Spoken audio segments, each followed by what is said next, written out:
Vanasthalipuram police station పరిధిలోని మన్సూరాబాద్లో అవమానీయ ఘటన చోటు చేసుకుంది. కన్న తల్లిని నడి రోడ్డుపై నిర్దాక్షిణ్యంగా వదిలివేసి వెళ్లిపోయాడు ఆమె కొడుకు. వృద్ధురాలి కొడుకు నిర్దాక్ష్యంగా వ్యవహరించిన కాలనీవాసులు ఆమెను హక్కును చేర్చుకున్నారు.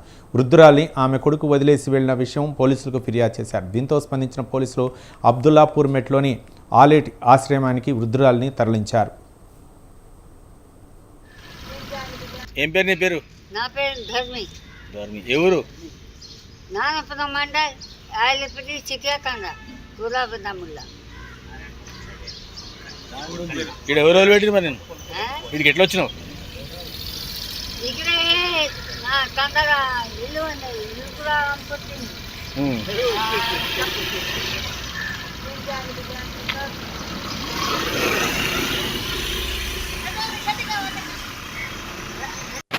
ఏదైనా పోతే నేర్చుకుంటారు, కొత్త కారు కొంటారు, వస్తాయి.